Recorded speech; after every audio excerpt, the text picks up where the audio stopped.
Welcome to Talking Heads on USA Global TV, starring the one and only wonderful Dr. Jacalyn. It's a prestigious place where world-class influencers and experts meet, and where you'll find the most trusted advisors and coaches for all things in life and business. Visit usaglobaltv.com to sign up for our newsletter, get the value you need, and be first in line to learn about events and giveaways and other valuable content. Connect with us. Email Dr. Jacalyn at usaglobaltv.com to talk about how you can become part of USA Global TV. That's USA Global TV, where the doctor is always in. Hello, everyone, and welcome to USA Global TV and Radio, where we are celebrating today. We are celebrating a book launch. Our show today is Fashion, Travel, and Fitness. I'm Dr. Jacalyn Kerbeck, the president, founder, and chief listening officer here at our network, where we celebrate and embrace elevated listening skills. The topic of our show today, it's going to be fashion and travel. And we've got a great guest who's back with us. And I always say this, when guests come back, it warms my heart because I feel like we're doing the right thing, that people feel safe and comfortable and they want to continue sharing the journey with us. Before we bring her out, let's welcome the star of our show, DIANN BOEHM. Thank you so much, DIANN, for joining us at a new time for this particular episode. DIANN, as you may know, if you've met her before, is somebody, I don't know how she does everything that she does. She's all over the world, giving, helping, really bringing value, especially during the holiday season. We'll have a little bit of a chat about that. She's an internationally renowned author. She has been a teacher, an educator. She's worked in the technology field, and she's a good friend. Let's welcome her. Hi, Dr. Jacalyn. Thanks Hello. for the introduction. How are you today? Very well. I love how you weaved in all the chapters of my life. Well, there's so much more than that, but I am always amazed at you and everything that you've accomplished. And we just actually brought up your name on the show before this because you and your husband, your family, you really are so much about giving back and helping other people, especially during the holiday season. And even though that doesn't fall in exactly with our topic today, tell us a little bit about how you give the gift of happiness and joy to other people during the holidays. You know, I never really thought about it like that because it's just part of my nature. But I like to think that if someone needed me and that I could, if possible, drop everything and be there for them, because that's what friendship's all about. When I hear there's been a crisis somewhere, whether it's a flood in America or somewhere else in the world, like water, I think there was a big mudslide in Pakistan at one point, and a huge group of us, because I was living in Dubai at the time, got together and we made sure that we had just gallons and gallons of bottled water sent to the people, because it was a very, very poor area. Just, wherever I see that the good Lord's calling me, that's where I try to be. Thank you so much, DIANN. I really appreciate you. And as you know, on this show, we have three subject areas: fashion, which we love. We had our show with our scarves and accessories.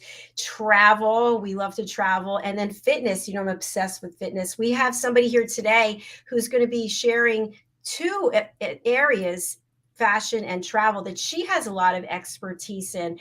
And she is someone I really admire. She was in the corporate world. And as so many of us, we do our thing, we give our time, we put our effort in, and then we realize, hey, you know what? I think there might be something else out there for me. I'm going to go and give it a shot. So she is an author, and she's somebody who I believe is going to add a lot of value to our program today. So before we bring Sherry out, we've had the pleasure of interviewing her before. Can you think of any key takeaways from the shows, DIANN? Well, she has a lot of value of information, and so I hope everybody has a pen and paper and get ready to take some notes, because she's just chock full of really quality information, and I really appreciate people like that are willing to share what they've learned with others. So, yay! Thanks so much. So let's bring out Sherry Knowlton. She is the author of Beyond the Sunset Travel Series. Volumes 1 and 2 are now available wherever books are sold. So please do go over to her website. It's her name, SherryKnowlton.com. Welcome, Sherry, to the program. Hi, Sherry. Thanks for having me. Hello. Thanks for being here. It's a pleasure to have you. Welcome back. Thanks. I've enjoyed the other sessions and I'm looking forward to this one as well, of course. Well, Sherry, you know, obviously you are very well traveled. And when we travel, sometimes we are overwhelmed preparing for the travel. Should I take this? Should I wear that?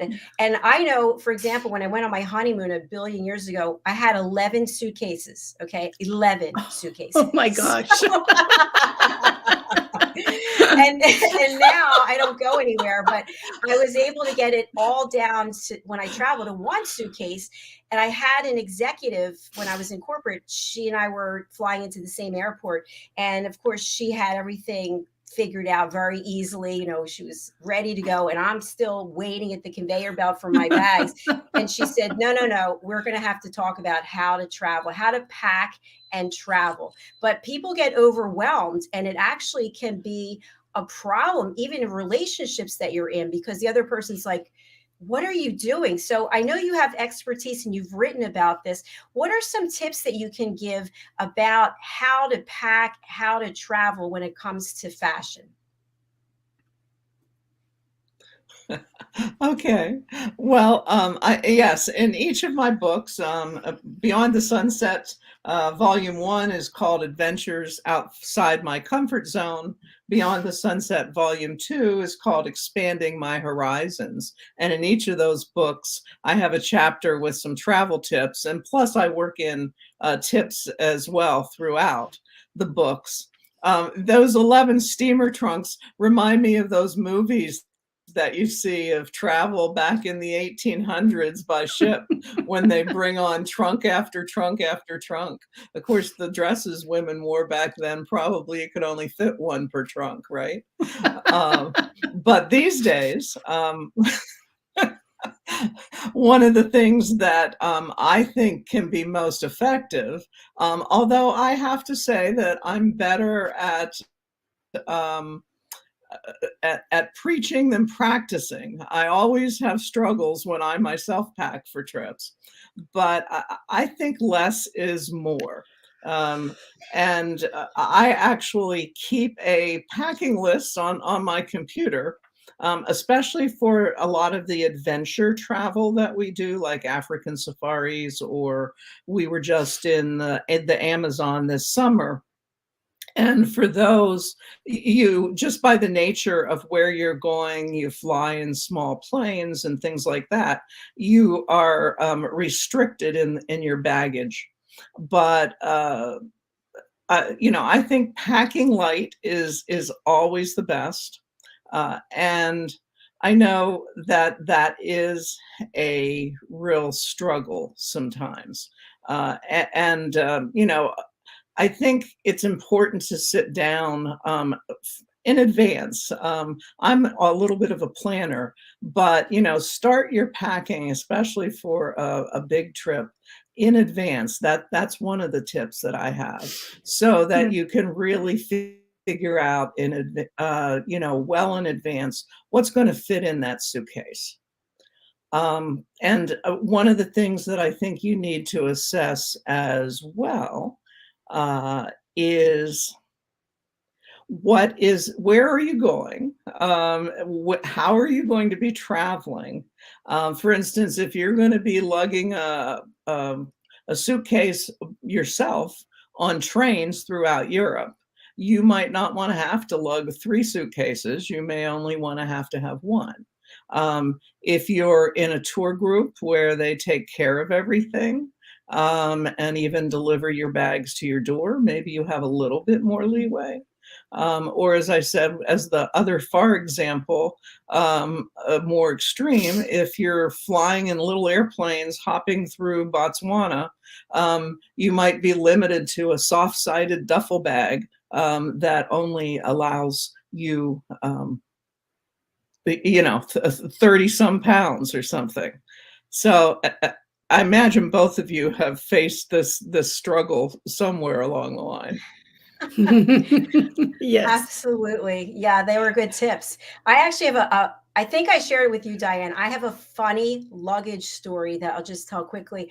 I was in corporate and we were traveling. I was traveling with a client and we had to go to 3 different cities. And long story short, we were in Madrid and there was one of those escalators that goes straight up the Madrid airport. So I had 2 bags with wheels. So I had no way to hold on. I was wearing high heels and a suit. So as the conveyor started going up, I was in a I was like this, like I was skiing. I had my knees totally bent and the sweat was pouring off of me. And if I had let one of those bags go, I could have killed someone when I got up to the top. I'm telling you what, I feel like I ran 10 miles and I thought, I've got to do something different. Oh my gosh. Oh, I will never. And it ended up that somebody broke into my suitcase and stole all my stuff. I went to the police department and anyway, that was a good learning lesson. Oh my goodness gracious. Oh, I wouldn't know what to do. One of the things is the weather, because I have forgotten to double check the weather, and I just think everything's supposed to be sunny because I'm in Texas, right? In the middle of Texas. It does snow in northern Texas, but do you want to give some tips on that? Because I know I discover if I need a coat, I'll just wear it because they're so bulky to get into the one suitcase. So I'd love to know your thoughts. Yes.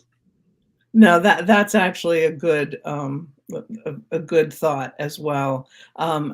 Some of what I'm talking about here, my husband and I have learned over many years. I remember one time early on, we went to Tuscany. And, you see pictures of Tuscany with beautiful sunshine, flowers blooming.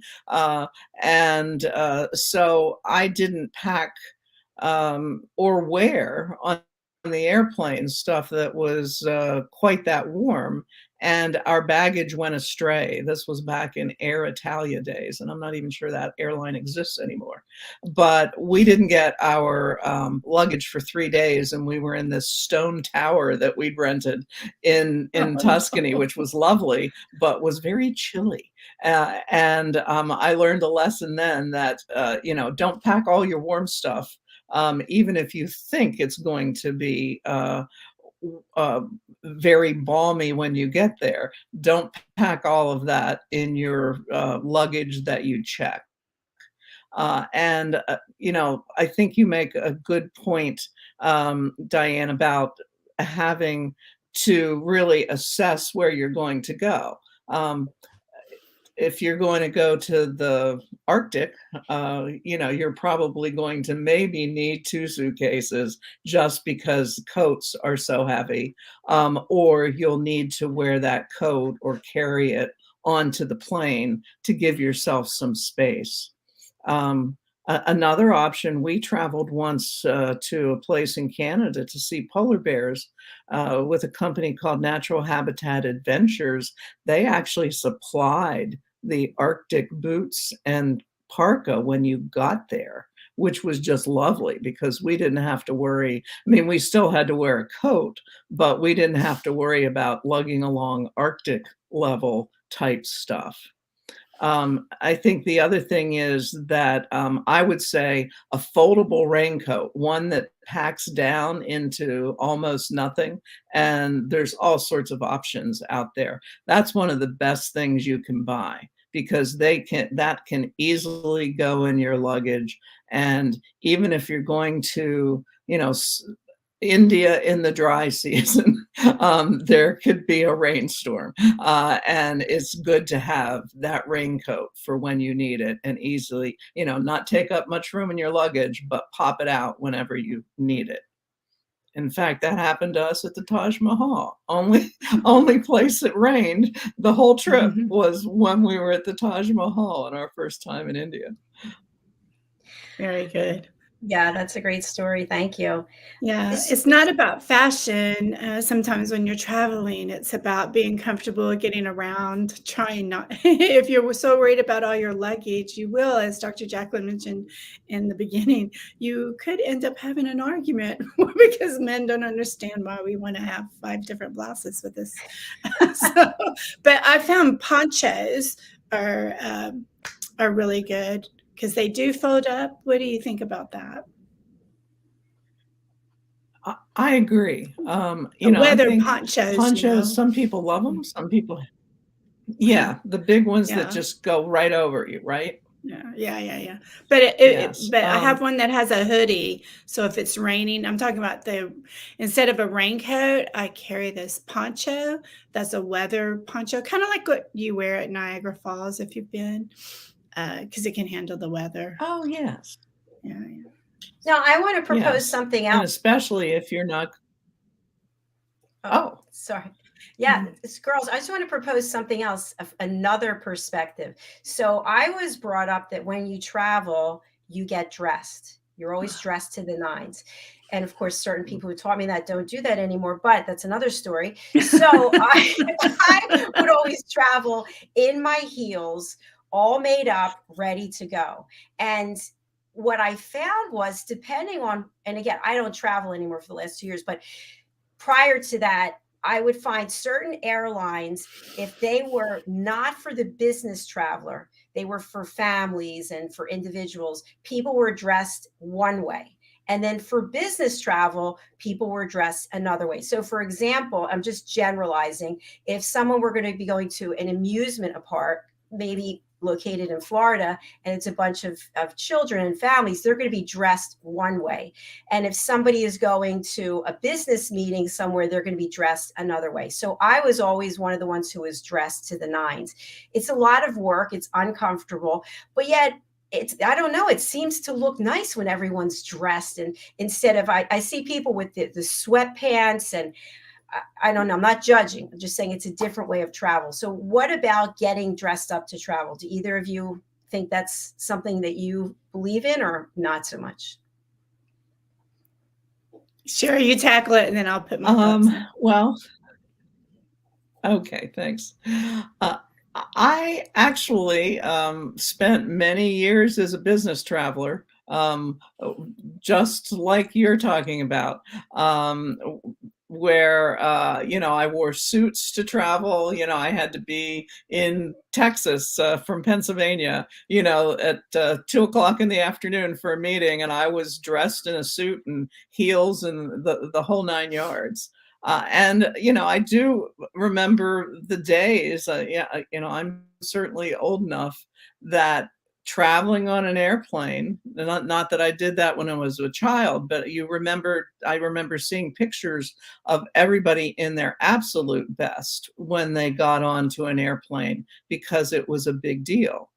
Um, these days, I think that even when I read major travel magazines, you know, they're giving you travel suggestions about comfort, especially shoes, but also like their idea of comfort isn't like a nice, elegant, you know, two-piece top and slack set or anything. It's usually, you know, a higher end sweatsuit. So, Dr. Jacalyn, like you're talking about, sweatsuits are like a big thing. I never wear sweatsuits, but I do dress comfortably in comfortable slacks.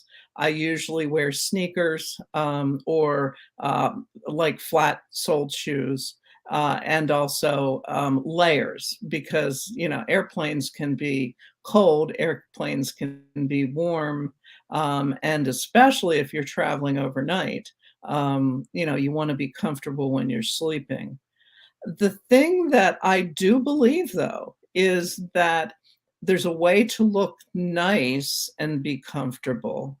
And I think that gets you many things, including upgraded seats. There's this subconscious bias that people have in the airplane industry, I believe, toward people who look nicer versus people who are wearing tattery things or, skating on the edge of their airline code in terms of dress that's decent. There's still some airlines that have decency standards.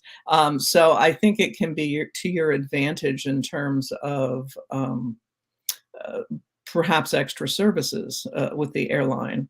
And then I think finally, doing something like wearing shorts. First of all, my knees would get too cold. But I think also there are safety concerns that if there is some sort of airplane accident, you want to be wearing some sort of clothes that will help protect you as you're trying to get out the door in that airplane. It's an excellent Yeah, really tip. I good never thought points. about that. I know, they're great points. Mhm. So I agree with what you were sharing. And it's just another story. When I was in corporate, I was traveling with a colleague, and it turns out that one of the senior executives from the company, we hadn't met him because we just started, he was on the plane. And when we went to the baggage department, this other person was wearing jeans.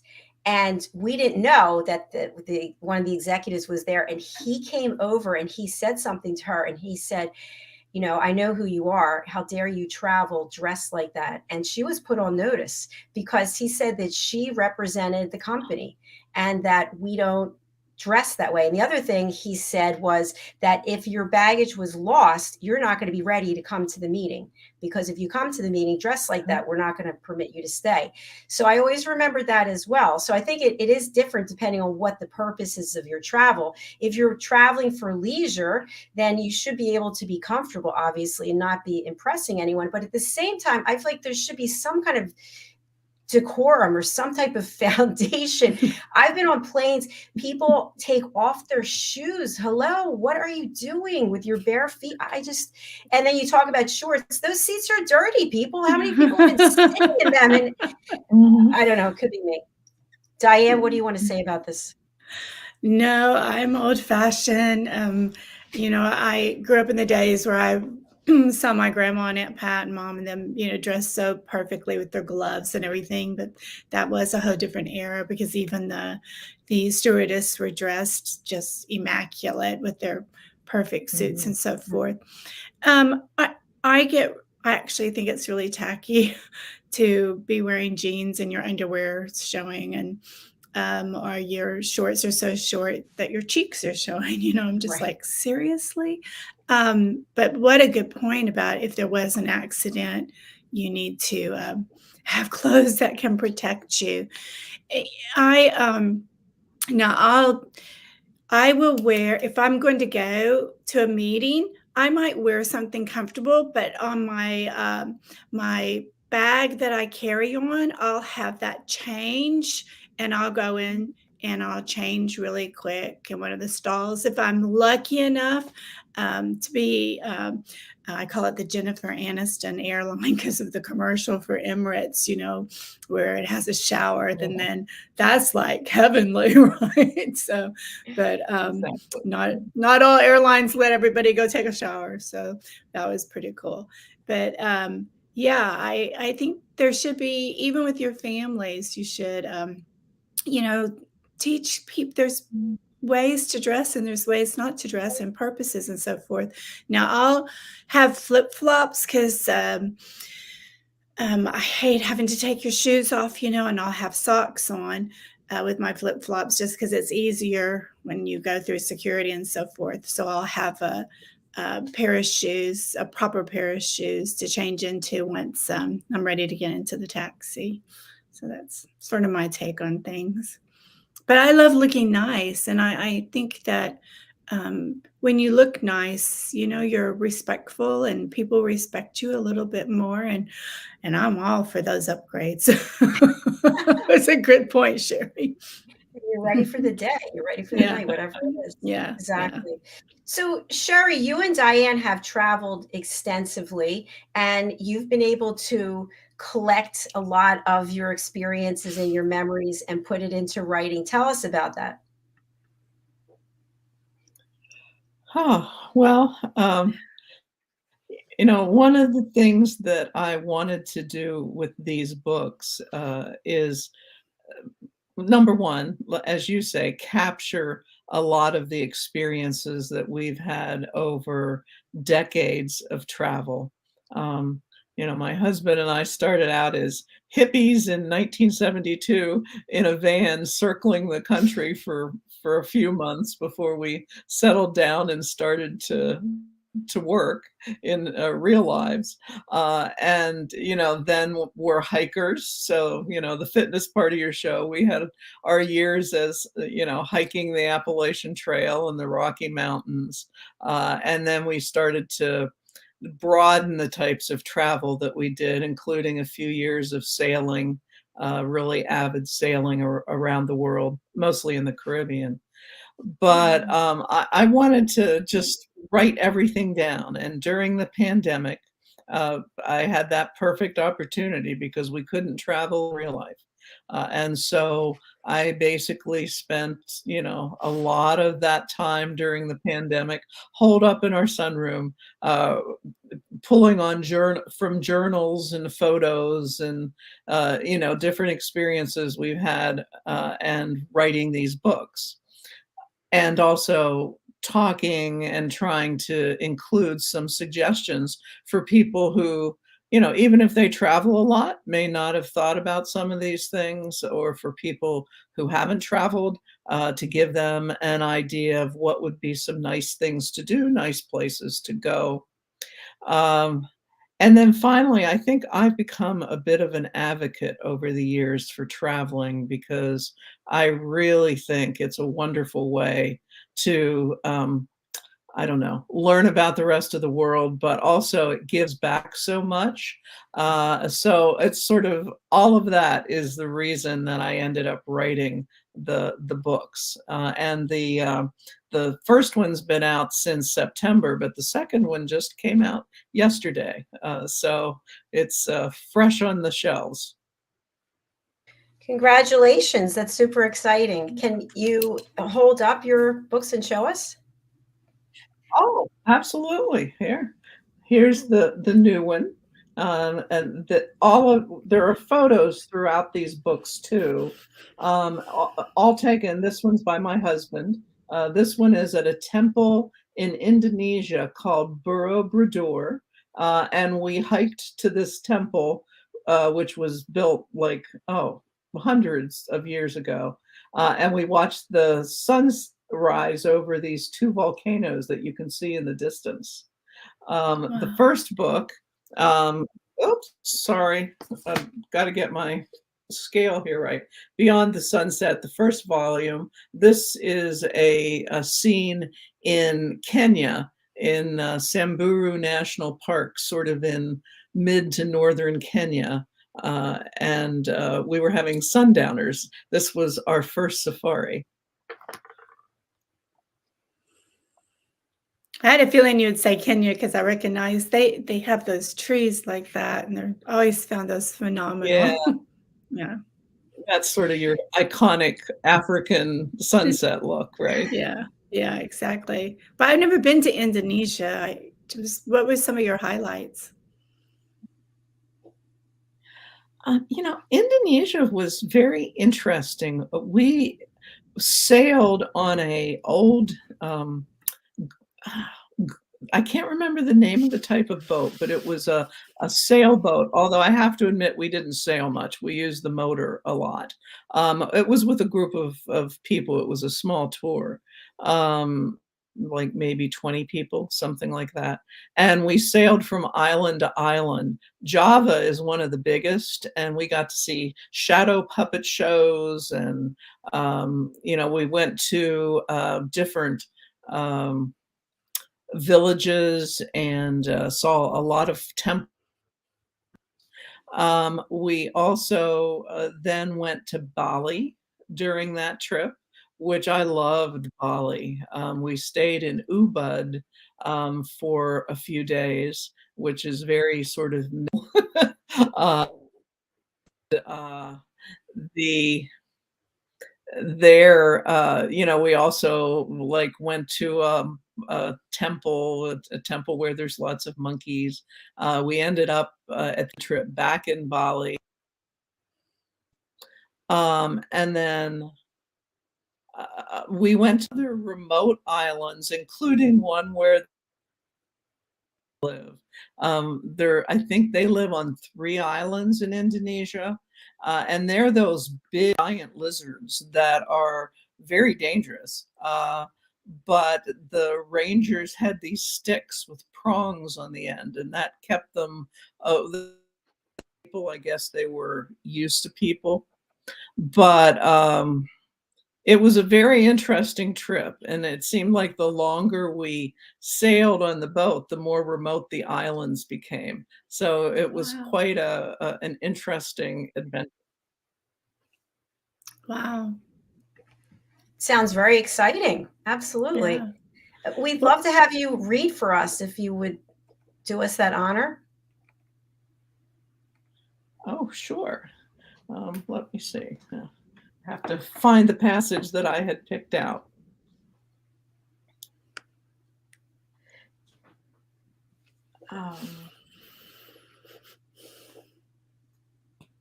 Okay.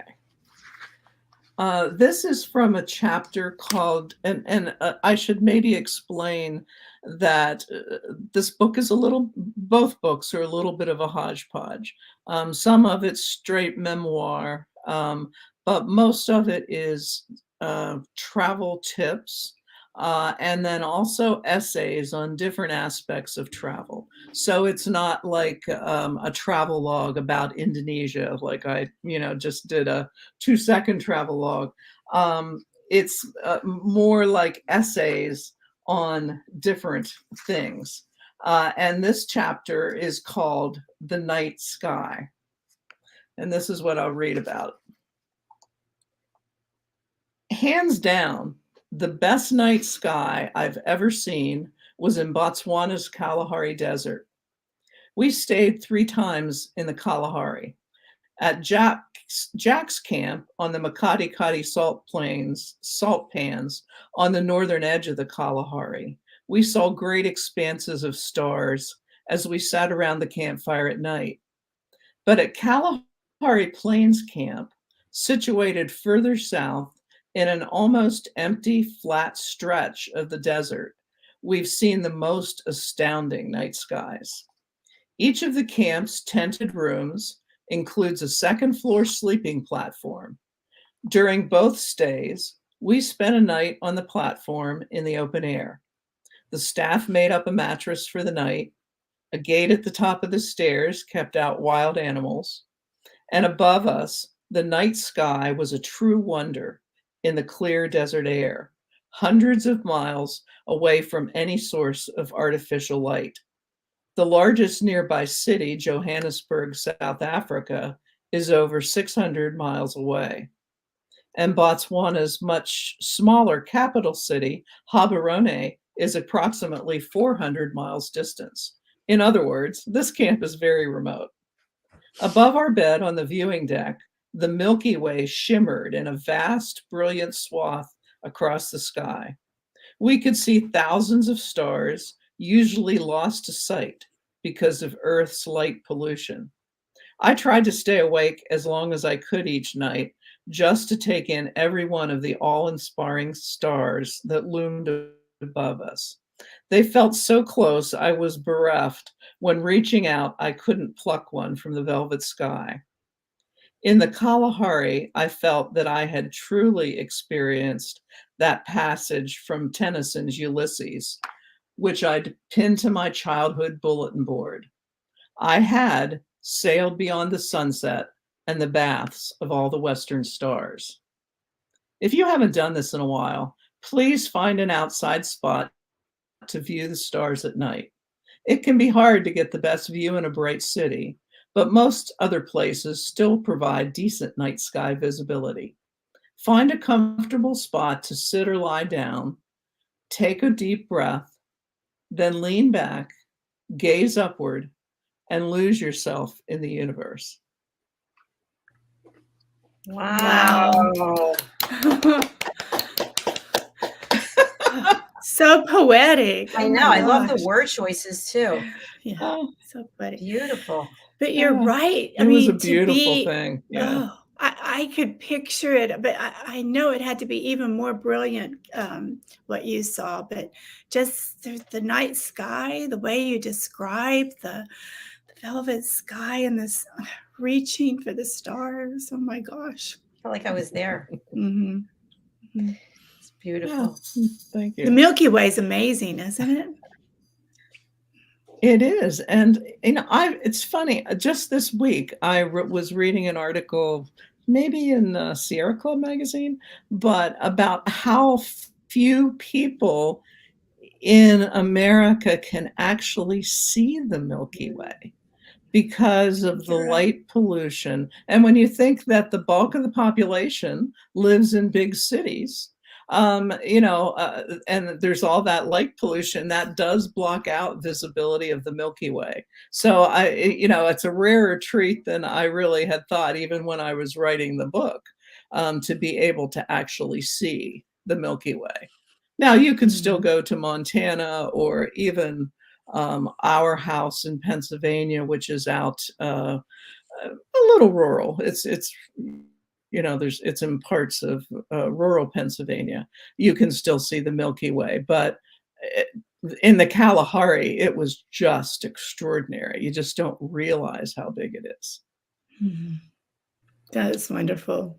That is Diane, wonderful. can you see it from where you are? No, not in Austin, but if we drive out to the hill country, then it's all country.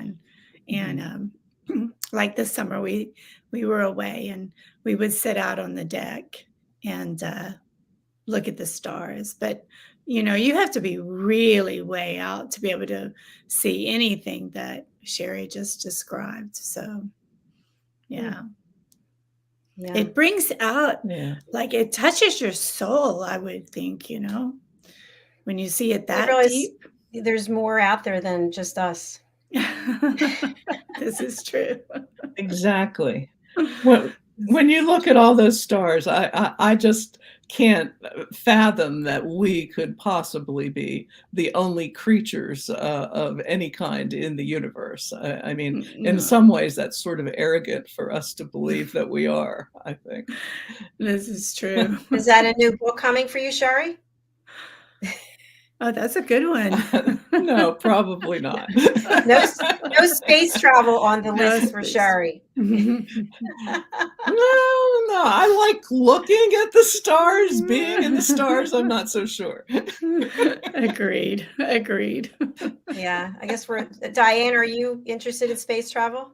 I used to be when I was younger, but then I got wise. It was like I like my feet planted on the ground. I even say a prayer every time we take off and land. I'm very happy to be back on the ground. I want to bring holy water and spread it on the plane. I know. I always say a prayer when I land as well. It Yeah. is such a blessing. Sherry, one thing that we didn't touch on, I'd love to in the last few minutes, is traveling as an American to another country. What advice can you give here? Great question. Oh, well, I'm of the firm belief that Americans should travel, and many of us are quite respectful of other cultures. I think the number of Americans who travel actually help the economies of many nations. Some could do without us, but certainly it's a plus. But Americans have in some places a little bit of a bad rap for different things, and so there's a couple of, I think, considerations. One is what should you do in order to sort of be respectful of the countries that you're visiting. And then another thing is that in these days of global terrorism, or are there ways that you can make yourself safer by being less, quote, obviously American? And in terms of the respectfulness, I always approach going to other countries to say that I'm a visitor, which I actually am, in their culture. And they may not do things the way we do in America. And that's perfectly fine because it's their country. You don't have to always agree with what their cultural norms are. But I believe that while you're in their country, you need to respect them. Just because that's the right thing to do. In some cases, it also can keep you out of jail. Like you read about American kids defacing temples and things like that. I mean, that's just stupid. But I think that if in Italy, for instance, there's some churches that don't let women in if their knees aren't covered by either slacks or capris or a long skirt, or having some places want women to wear a shawl over their head in religious places.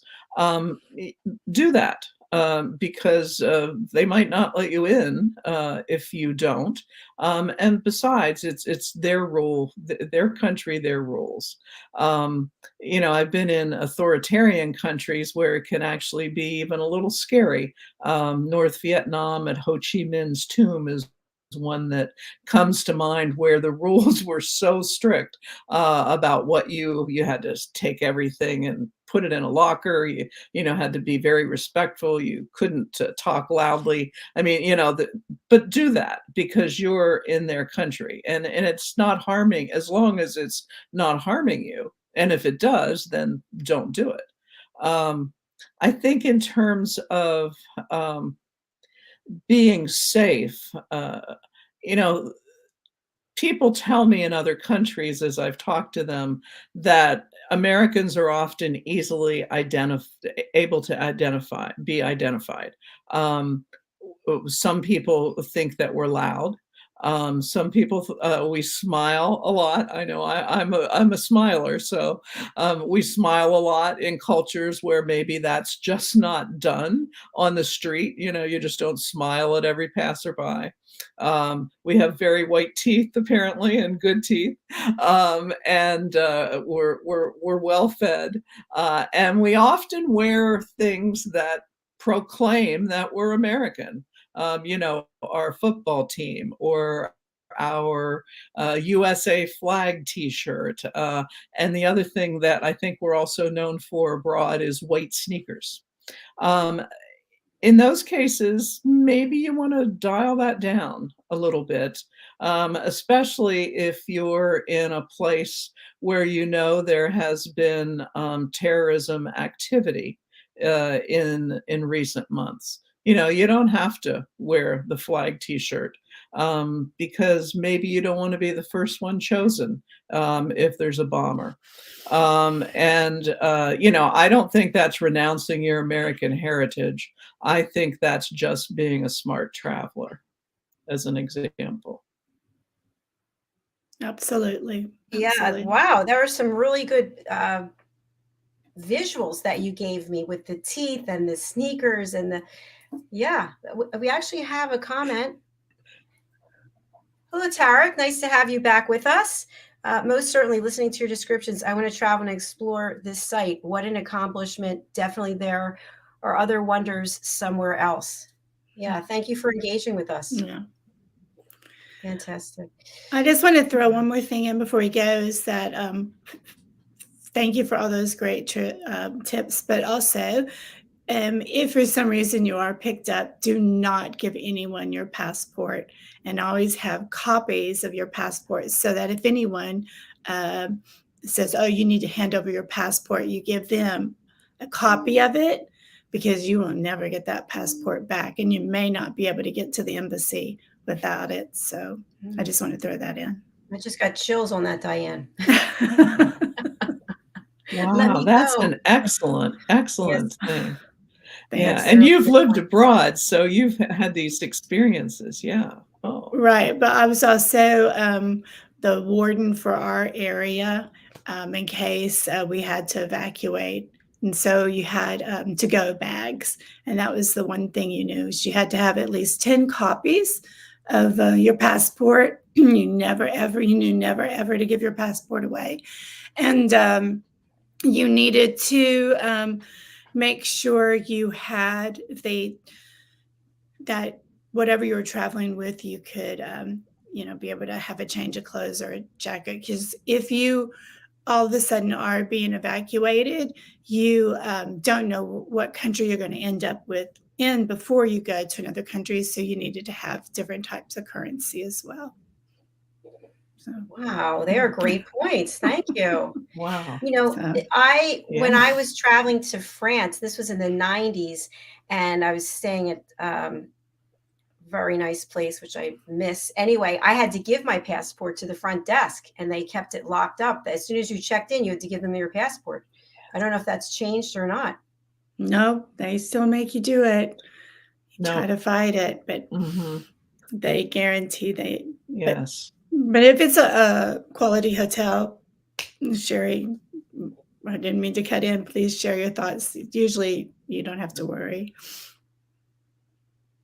Yes. No, that's what I was going to say. I mean, it always makes me a little uncomfortable to give it up, but I think in France it's the requirement. Who knows exactly what they do with it, but they do take your information, and then we've always had them be very prompt about giving it back.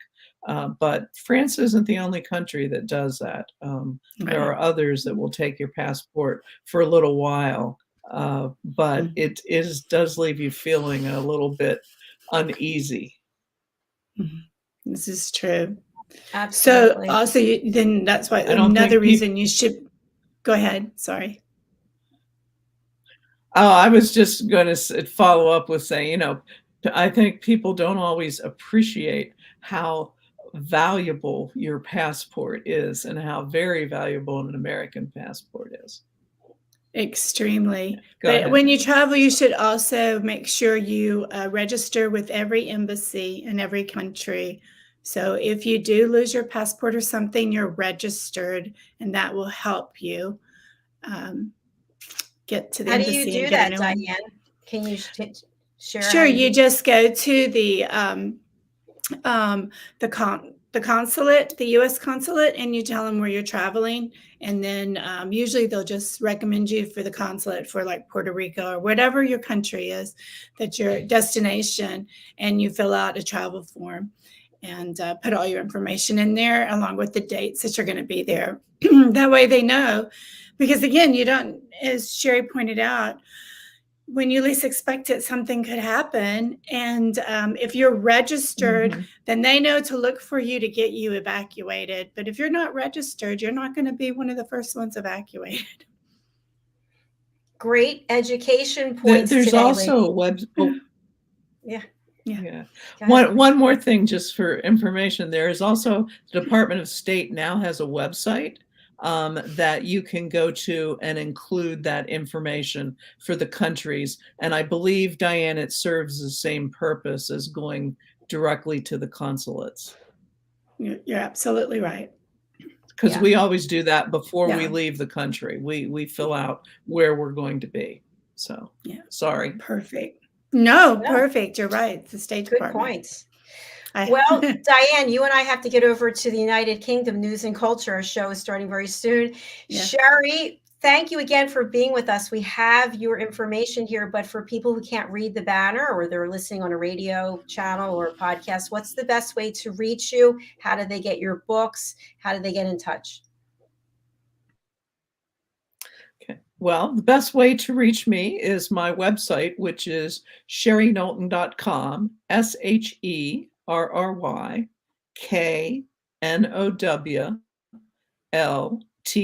SherryKnowlton.com. And my books are available at almost all online retailers, from Amazon to Barnes and Noble to Sunbury Press to wherever.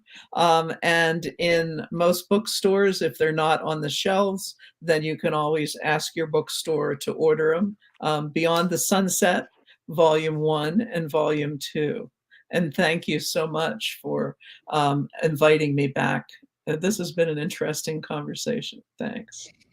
Yes, it has. It took a direction all of its own, which I love. It's really authentic. So thank you, Sherry.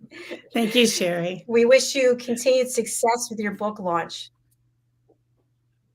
All right. Thank you so much. Thank you. Okay. Bye for now. Bye, everybody. Have a great day. Bye. Diane, would you like to let people know how they can contact you? Sure. I thought we were signing off. So you can go to DIANN FLOYD BOEHM, BOEHM.com, and you can reach me right there and with everything you want to know.